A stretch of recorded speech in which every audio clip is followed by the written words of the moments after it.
amahoro iwacu. Kaze mu kiganiro amahoro iwacu, ikiganiro tuvuganamwo ingene amahoro yifashe aho ubaye. Mu gitegurirwa n'ishirahamwe Transworld Radio mu Burundi, ifashwe mu mugongo n'umugambi Christian Initiatives for Peace CIP hano mu Burundi. Kaze mu kiganiro amahoro iwacu. Ndaguhaye mwiriwe nshuti mugenzi, mukuzwa kino kiganiro amahoro iwacu utegurwa n'ishamwe Transworld Radio y'u Burundi. Tugira ibakwe ryo kongera kubana namwe aho tuganira ku kuntu Imana yemeye kuyutuza n'abantu. Ikiganiro n'abakunzi b'amahoro tukaba turi kumwe n'umutumire turiko turaganira, yitwa Oscar Ndwarugira. Niwe turiko turaganira, aramaze kutubwira ibitari bike kuvyerekeye urukundo rw'Imana, duhereye mu kuremwa kwa Adamu na Eva. Baragararije ariko Imana ntiyabahevye, yarabarondeye ikirashiraho uburyo bw'uko umuntu yoguma abonana n'Imana mu buryo bw'abaherezi, mu gutanga ibimazi kugira ngo ikimazi gishesha amaraso Imana yirengagize ibicumuro abantu baba bakoze. Ni muri ubwo buryo tugarutse twiyumvira ku rukundo rudasanzwe Imana yakunze abantu, nkuko amaze kubivuga ngo rwatumye itanga umwana wayo kinege Yesu Kristo. Mbega tugarutse gatoya, Imana mu buntu bwayo yarahimbawe n'ibimazi by'impene n'ibindi bimazi byatangwa. Iyo bihimbara ngira vyari kuguma bikora. Mugabo nibaza yuko no kubishira mu mwanya wavyo. Ko vyakoze bigakoreshwa, umva muri uwo mwanya vyaragize ico bimara. Mugabo ntivyahagije. Nico gituma hageze igihe ibintu bigasabwa guhinduka. Rero novuga nti nivyo abandi bimwe vyarayihimbaye mu gihe cavyo, mugabo ntivyahagije. Imana yabonye kumenga kwiye kuba ikindi kintu gisumba ivyo cotuma ubwo bucuti bwayirondera n'Imana bubaho kandi bugakomera kandi bukabaho ibihe vyose.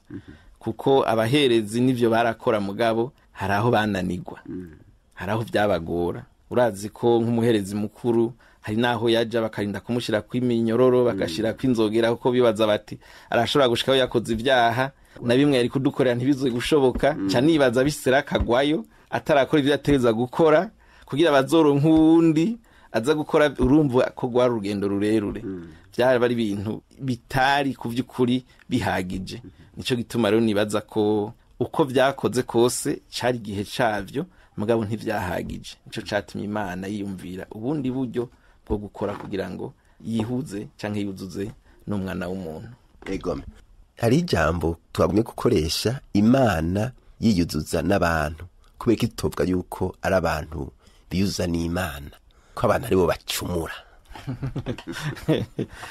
Yego, abantu nibo bacumura, nivyo. Mugabo ku vy'ukuri Imana uko tubibona cyangwa ko tubisoma mu ijambo rya naho hera kuri Adamu na Eva, icaha uburyo kiza kije mu muntu kimutandukanya n'Imana. Muri ubwo buryo rero umuntu acumuye, hari ijwi rica rimwagiriza kandi agaca yumva ko bwa bucuti yarafatanye n'Imana buca buvaho. Umuntu rero icakora aja kwinyegeza, umuntu icakora ariruka agahunga, kuko na Adamu nivyo yakoze na Eva nivyo bakoze, bagiye guhunga barondeye bahungira. Mugabo tubona yuko uko Imana yateguye cyangwa uko Imana ibikora niyo ahubwiza kugira gute kurondera umuntu. Kandi Paulo nje gituma cavuga ati ntihagire uhava yirata ko ari kubera ibintu yakoze, mugabo ni ku buntu bw'Imana. Ubwo buntu rero bw'Imana ku vy'ukuri nibwo buzigaruka kuduhuza n'Imana. Vyongeye niyo yaturemye, niyo yadushizeho, niyo yaturemye iradushiraho. No kuvuga yuko kugaruka ikaturondera birumvikana neza cyane. Yaba yadusanze turiho twariremwe, wocume wonse twari tuyikeneye tukaja kuyirondera, no kuvuga rero twoja kuyirondera tukayizana, hanyuma tutayikeneye tukayirukana. Mugabo sinibaza ko ari ko Imana yabikoze. Yonyene mu bugombe bwayo yararemye umuntu.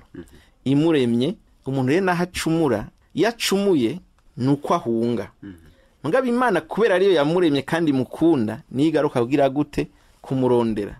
Hanyuma nico gituma mu nyigisho nyinshi dukunda kuronka mu ijambo ry'Imana zidusobanurira yuko duhagaze imbere y'Imana nta wirata ivyiwe, twirata urukundo rw'Imana yadukunze, kuko niko rwonyene ushobora gutuma duhagarara imbere yayo. Atari uko rero vyo tugora no kubana, yaba abantu aribo barondera Imana ca wibaza nka kurya turondera amafaranga. Urabona umuntu ari mu modoka yiwe aguciye kugenda n'amaguru, utavuye mu nzira agusurira ko ivyondo, ega niko vyavuye bigenda. Nga kubera Imana ariyo yaturondeye twese, iyo tuje tugahura ntidusubira kuraba ubudasa bwacu, duca tubona urukundo rw'Imana, twesha tutahura ko ndi ngaha kubera urukundo rw'Imana, kandi bigatuma na wa mutima wo gushima Imana ubaho. Ariko twayirondera umva ntitwoyishima, ntitwoyihimbaza, kandi ariko twayirondeye ziba ari inguvu zacu. Mu nteguro y'Imana rero agakiza ntabwo yigeze gategura ko kaba mu nguvu z'umwana w'umuntu, ahubwo kari mu buntu bw'Imana bwonyene buza bukarondera umuntu. Ico umuntu akora no kwitaba kemera. Yego, ni umwana w'umuntu yitaba kemera, kandi Imana yaturemye niyiturondera kandi niyitwitwararika, ninamenya n'ingene tuvyuka, n'ingene twica, n'ingene tugenda. Urumva Imana ni vyose, Imana ni vyose rero ibereye icubahiro kuko ni Imana nyene. Yego, ivyo nivyo vy'ukuri. Imana ni vyose, Imana ntaco tuyigereranya naco. Imana izi vyose, ishoboye vyose, ibona vyose, nta na kimwe kinanira. Nico gituma mu kubaho kwacu nk'abantu b'Imana canke abantu bubaha Imana, twama twiha icubahiro kubera uko iri, ivyikora, ico cubahiro isanzwe ifise mu bwayo nyene, tukama tuvyibuka. Ivyo bituma duca bugufi. Nico gituma nibaza nti nta umuntu aba yihenze avuze ko ku vy'ukuri Imana iri hejuru ya vyose, isumba vyose, ishoboye vyose, ibona vyose. Dawidi we niwe yavuga ati mbega umuntu niki ngo namwibuke. Dawidi vyaba bimutangaje kwiyumvira iyo Mana, akayumvira umuntu akavuga ati umuntu ni iki kugira ngo namwibuke. Kandi aho Dawidi yari umuntu akomeye w'umwami ahambaye gose, mugakira bakabona nubusa akavuga ati ndi iki kugira ngo unanyiyumvire. Muga bikagera kuri Imana ikavuga iti n'umushatsi tudashobora guharura irawuzi. Urumva iritwararika akana kariko kose. Cyo gituma nibaza nti rero biranezereye gutahura gose ko twari mu misho y'Imana, kandi Imana itwitaho, kandi Imana idukunda, kandi Imana ituzi ku munsi ku munsi, ku mwanya ku mwanya, ku munota wose. Ico dukora aho turi hose Imana ibihaze mu bubasha bwayo no mu bushobozi bwayo. Ivyo rero nibaza yuko ku vy'ukuri nivyo bituma tunatarika amaboko canke tunavuga n'ijwi canke tunagwa hasi tukubama tukayiha icubahiro, kubera yuko iragikwiriye. Ni Imana yo gusengwa, yo guhimbazwa, yo guhabwa icubahiro. Yego, kandi Dawidi yarafise akarorero ko nawe yarabona yuko mu cubahiro ciwe harabatibuka, harabataraba, mugabo akabona Imana mu cubahiro cayo yibuka we. Jeneza ko nako karokare kantu yashobora kwirabira ko nk'umutegetsi. Yego nivyo, kuko Dawidi ku vy'ukuri ni umwami akomeye mu Bisirayeli, agwana intambara zikomeye, umuhinga mu bintu vyinshi. No kuvuga yararaba akabona ati urazi ko hageze n'igihe abantu bagatangura no kumugarariza, bikamugora n'uburyo bikontorora. Mwe agaca yumvira Imana yibigenza gute kugira ngo ibintu vyose, impande zose, abantu bose bibazi kandi bibabona, bikamutangaza gose. Mugabo kandi yarabona uburyo abantu bamwubaha. Ari umuntu akavuga ati none ko abantu banyubaha, mbega uwandemye akarima nabo yo kubahwa gute? Bigaca bimuha kumva ku vy'ukuri yotazira Imana. Nico gituma tumusanga mu bantu batazira Imana cyane, amazaburi menshi. Bibiri tubwira ko yari umuntu ku vy'ukuri yubaha Imana n'umutima wiwe wose, mbere gusha naho Imana imufata nk'akarorero ku muntu ku vy'ukuri w'akarorero mu kubaha Imana. Nuko yaraba ivyarimwo akabona uburyo abantu bamuha icubahiro wenyene ari umuntu, agaca yumvira mbega Imana yaremye abariko bampa icubahiro, na jewe niko ndonka ico cubahiro, nayo vyogenda gute? Bigaca bimutangaza. Agaca abura ico avuga, agacandika izaburi yo gutangaza Imana, agaca yaduka ati nimuririmbire Uhoraho, nimucuraranga inanga. Akumva ibintu vyose nta kindi vyokora, vyogira gute? Vyotazira Imana. None aho ntaco wocubwira abari hejuru, abaciye bugufi mu nzego zitandukanye, haba mu mashingiro canke mu gihugu? Ivyo nibaza yuko nuko kenshi ngira ngo bavyibagira, mugabo biri atubwira neza ko atahuganza kutava ku Mana. No kuvuga rero kubitwa ko bari hejuru baganje bafise ububasha, ijwi ribazimiza riva ku mugwanizi ribabwira ko bakomeye, hamarika bibagiza ko hari uwabaremye. Nibaza yuko umurongozi mwiza yubaha Imana, umurongozi mwiza aca bugufa kubaha abantu, umurongozi mwiza atahura yuko ahari yahashizwe n'Imana, hanyuma iyo Mana yahamushize niyo yaremye vyose n'isumba vyose. Aho guta umwanya aho nyanga abantu canke akandamiza abantu akamenya ati ahandi nahashizwe n'Imana, ahubwo nkwiye kuyiha icubahiro. Ndahiha icubahiro gute? Nukubaha ivyo yaremye vyose, nugutunganya ibintu ko Imana ivyifuza, nugukorera ba bantu. Dawidi ntibamwubaha kubera ibindi, nuko Dawidi yari umuntu akunda abantu, Dawidi yari umuntu agwanira Abisirayeli, Dawidi yari umuntu yubahuka agakora ibintu abandi badashobora gukora. Uribuka aja kugwana na Goliyati, abandi bose batinye akavuga bati no ntawe ushobora kugenda n'umwami yatinye, muga Dawidi akavuga ati mwizina ry'Uhoraho ndagiye. Bisigura yuko yari umuntu avuga ati Abisirayeli ubwoko bw'Imana nta muntu ashobora kubagaya. Nukuvuga reko umurongozi kugwega bariko hejuru akwiye kubaha Imana, kandi uko kubaha Imana bigaragara mu gukorera ba bantu bo hasi atwara neza, mu kubafasha no mu kubaduza no mu kubaha icubahiro nabo nk'uko Imana yabaremye, mu kubahiriza abo bantu. Hama abantu nabo bato bato nabo nyene ni kwa kundi nyene bisaba bikagaruka. Nukumenya yuko nta muntu numwe ari ahantu Imana itahamushize, ko yahamushize rero nukumwubaha, mu kumwubaha, mu gukora abantu bagenda bubaha ivyo uwo muntu ariko arakora kugira ngo bafashanye bose. Iyo rero abantu bagiye muri ubwo burongozi nk'uko Imana ibisaba, izi nduru twamatumva zihaba, abategetsi n'abatari abategetsi, ivyubahiro n'abatabifise, vyose birahava. Kuko usanga abantu bose bariko bakorera hamwe mu kubaha Imana, ata usubira kubona uwundi nk'uko umengo ntacamaze. Umuntu wese agatahura ko umuntu wese ahari ari kumwe n'Imana, kandi umuntu wese asaba kugira gute? Gukoreranira kugira ngo icubahiro c'Imana kiboneke mu bantu bose. Nibaza rero ko igihe abantu botahura ivyo, abarongozi n'abarongorwa vyofasha cane kurema ikibano kimeze neza. Naho bigoye mugabo nibaza yuko nico abantu barakwiye kwiyumvira. Wa muntu uri umurongozi ntusumba abandi, nuko gusa Imana yaguteye iteka gushira ngaho. Kandi ico yakujeje nyamukuru nuko mu kurongora abo bantu ubarongora nk'uko Imana ibisaba, ukamenya ko abantu baremwe mu ishusho y'Imana, kandi ukamenya ko kubakorera neza ari byo bizotuma Imana nawe igushira hejuru. Atari uko bigenda nabi cyane. Ibi rero tubona ku isi abantu bagira binyuranya rimwe na rimwe cyane gose n'ijambo ry'Imana. Mugabo mu gukora neza kubaha Imana nk'abantu bazi Imana bisaba yuko kuvyukuri abantu bose bakoreranira, abantu bose bubahana, abantu bose bahayishanye icubahiro nk'uko Imana bose yabaremwe mu ishusho ryayo. Ego tugarutse inyuma gatoya rero twari twatangiye tuvuga yuko ibimazi Imana ntiyashimye ko bibandanya bitangwa ko vyahora bitangwa, ikirondera ubundi buhinga bwo yihimbara gusumba. Ubwo nabwo bwabaye ubuhe? Ubwo buhinga subundi nuko hageze igihe Imana karunka Yesu Kristo. Ubu ngira buca tuja mu misi mikuru ya Noel. Ni gihe abantu bose bibuka barahimbaza Noel. Mugabo kuvyukuri ico bisigura nuko Imana irungika Yesu Kristo akaza mw'isi kugira ngo acungure abantu. Ni kimaziro kinini gose gikomeye cyashoboye kuba rimwe kigaca gihuza abantu n'Imana ibihe byose. Ni Yesu Kristo. No kuvuga rero yuko turashaka kuvyita ubuhinga canke iki niki, muga mwihishurwa ry'Imana yihishurira abantu no kurondera kunywana n'abantu, n'ugwego yageze kigakora ikintu gikomeye, aho binasigura mbere ko Yesu yitwa Emmanuel, bisigura ngo Imana iri kumwe natwe. Bisigura yuko Imana yajikuruka ikabana n'abantu kugira ngo ishobore kubacungura, banayibonye banayumvise. Yesu rero amaze kuza akabana n'abantu, hanyuma akaja ku musaraba akavuga ati vyose birarangiye, cabaye ikimenyetso cyo guhuza iki Imana n'abantu ibihe byose kandi ku rwego rwo hejuru. Nta muntu uragikenera kundi muntu aja hagati yiwe ngo agira muhuze n'Imana. Nico gituma Bibiri tubwira yuko mbere Yesu acikanye n'igihuzu cazi birahera h'urusengero hamwe hinjira umuherezi gusa, caciye gitabuka. Gitabutse bigasigura yuko ivyo umuntu wese arafise uburenganzira bwo kwegera Imana biciye mu kwakira umwami Yesu Kristo nk'umukiza ubugingo bwiwe. Murakoze cyane.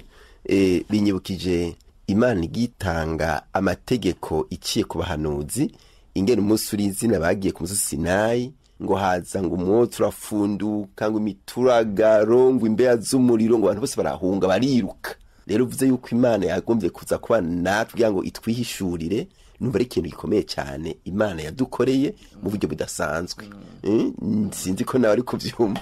Ni ikintu gikomeye rwose nyine kandi cy'agaciro kanini, kuko abisirayeli mu bisanzwe bari bafise amasezerano ko bazoronka Mesiya akaza kubacungura, bakumva neza ko ari ku by'ukuri ikintu gikomeye, kandi n'ubu bamwe baracamwiteze ko azoza. Mu bw'ingwane bagize ntibamenye uwo ari we, bibaza ko azoza afise inkomezi, afise igisoda gikomeye cyo kubagwanira n'ibindi byinshi. Urumva nivyo bintu byari mu mutwe.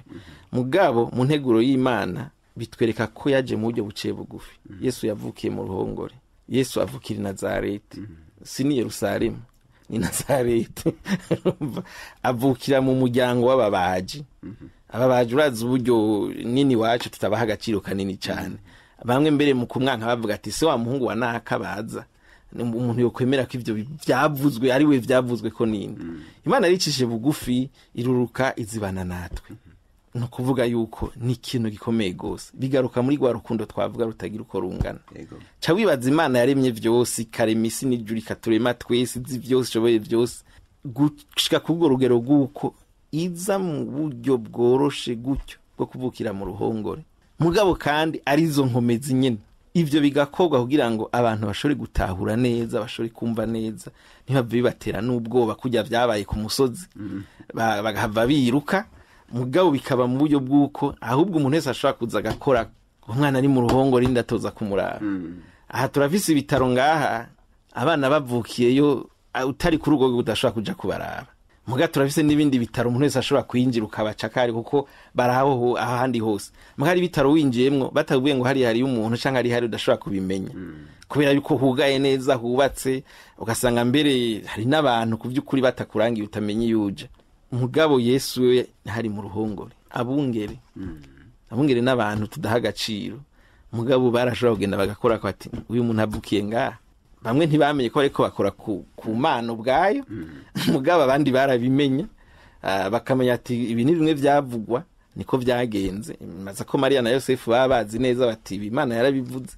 Harabo babwira bati burya rero ibi byagenze uko, uyu naho mumona ameze uko ari ngaha, burya ni Imana muri twebwe. Kandi abavyemeye byarabafashije. Nibaza rero ko ni ikintu gikomeye gose, ni iteka ritagira uko ringana. Imana yasubiye kwerekana cyane gutera umwana w'umuntu muri ico gihe cyo kuza ku mwami wacu Yesu Kristo, akaza mu bantu mu buryo bwiyoroheje, abantu bakagendana nawe, bakamubona, bagatemberana nawe, bakamubona neza. Nibaza yuko ku by'ukuri ni ikintu Imana yakoze kitagira ico twokigereranya.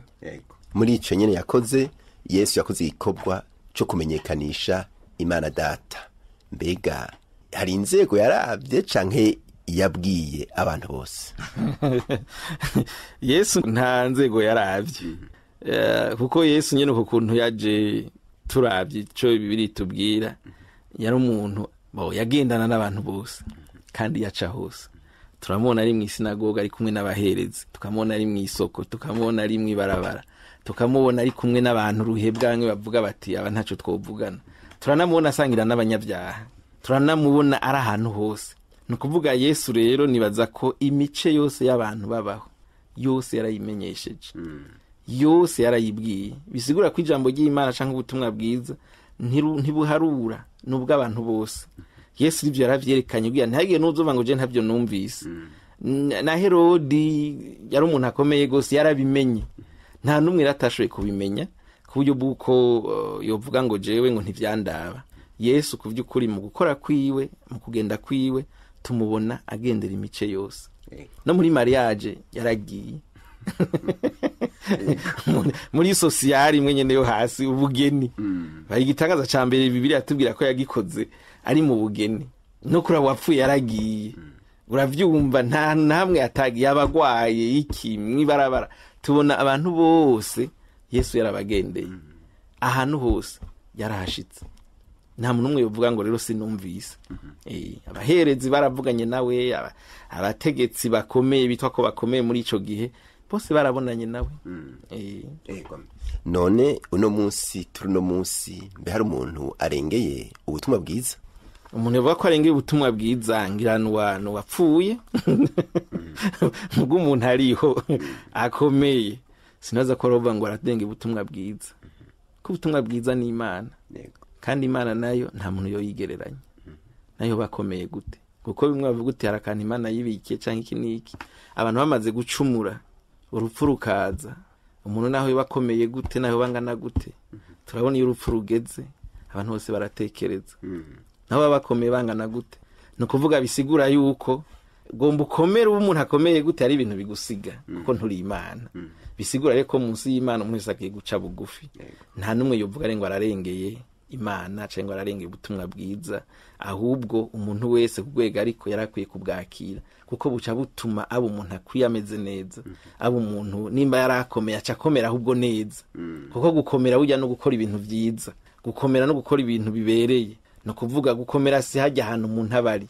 nimba uhari utari gukora ibibereye ntabwo ukomeye ni wibaza ko ukomeye mugabo isangwe ntukomeye umuntu akomeye neza umuntu afite icubahiro ciza no umuntu ariko akora ivy'Imana imusaba no umuntu aca bugufi agakoreshwa n'Imana nibaza reko ata muntu yovuga ngo ndatunze sinkeneye Imana ndafise iki nibibaho ivyo ni ibintu twamatona mu buzima bwa misi yose abantu bose mbere wamusanga iyo bageze ku mfiro bose bakenera ko babasengera bose bambaza Imana mugabo no bahanura ko batarorera gushika babonye ko bimwe bari bishimiye bigize bitaye inguvu ko birivuga ati arago umuntu wese yishimira umwana w'umuntu canke yishimira inguvu ziwe umuntu wese akwiye kwirata ikintu kwirata urukundo rw'Imana mu bugingo bwiwe yego nuko turi ngaho nyene twiyumvira ubwo bumwe canke uwo mwuzuzo wabaye hagati y'Imana n'abantu mbega Imana yashikije neza na neza kwiyuza n'umwana w'umuntu mu buryo buhe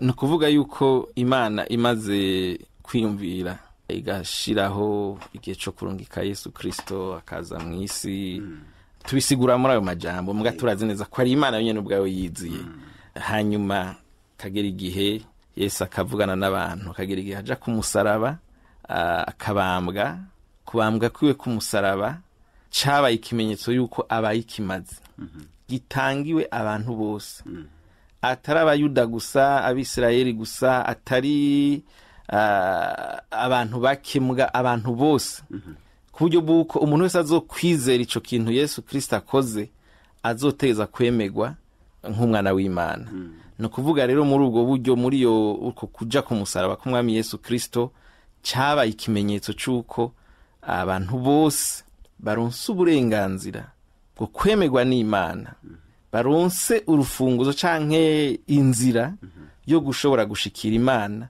atakindi kintu gisuye kuja hagati kuko imbere nta muntu yashobora kwegera Imana adaciye ku muherezi ngo ashobore gushikana ikimazi wategerezwa kurorera gushika ico kimazi gitangwe bidashitse Bibiliya ntibivuga ko cyane mugabe ibimazi babishira ku mucanwa bigasha mugabe byarashika kwimazi Imana itavyemeye ntivyasha wategeza guca kurondera ikindi kiza kugira ngo gicungwe kandi hari ivyo udashobora kuzana hari ivyo utazana ngo vyemegwe mugabo nivyo ateza kuzana byaba bizwi mugabo Yesu amaze kuja ku musaraba cyaba ikimazi gitanzwe rimwe ku bantu bose bisigura kandi kuva ico gihe ko atamuntu azosubira kuvuga ngo jewe sinamenye canke sinumvise jewe ntavyo nabonye byari biheze umuntu wese afise uburenganzira bwo gushobora gushikira Imana biciye mu kwemera umwami Yesu Kristo nk'umukiza wiwe mugabo utabikoze aba kuvyukura bihakanye kugomba kwiwe nta kindi asubira kwisiguza nibaza reko indunduro ya vyose Imana igeze ku rugo rwego ahivuga iti ubu rero harageze ko abantu bacungurwa bose tarabisirayeli gusa nuko umwami Yesu Kristo aja ku musaraba akabambwa Bibiri twigisha neza yuko yabambwa azira ibyaha byacu Yesaya yarabivugishijwe ko kubw'ibyaha byacu arico yakubitiwe arico yababarijwe muri ico gihero byari bishitse biraba Yesu arabambwa ku musaraba aricwa neza mugabe Imana ishimwe ntihaheze mu kuzimu kuko inkuru nikwiye guherera ko Yesu yapfuye gusa canke yabambwe yabambwa gusa bigahera ku musaraba canke agahera mu mva vyaca bigorana yarazutse azutse aradugaje uburyo bw'Imana. Bisigura yuko wemeye Kristo ntusubira kuboneka nk'umuntu asanzwe. Nukuvuga Imana ikuravye ibona Yesu. Bwa bubi bwawe bwose Yesu yishira ko yikorera kwera wamwemeye, Imana igacimubona, igacibona umuntu atunganye.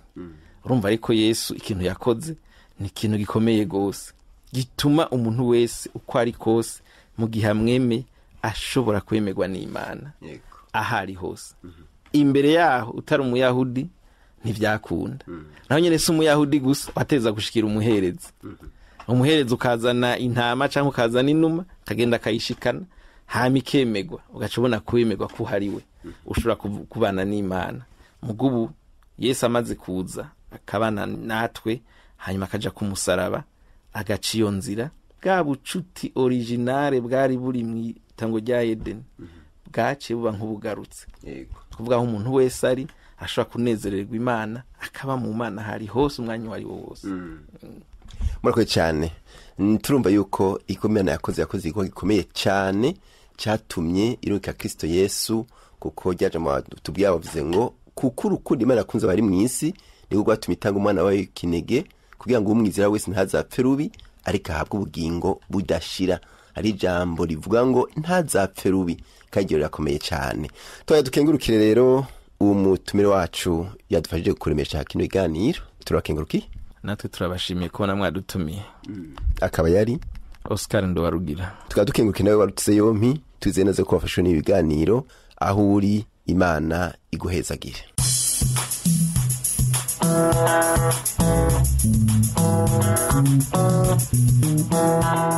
Ico cyari ikiganiro Amahoro Iwacu, mutegurirwa n'ishirahamwe Transworld Radio mu Burundi, ifashwe mu mugongo n'umugambi Christian Initiatives for Peace CIP hano mu Burundi.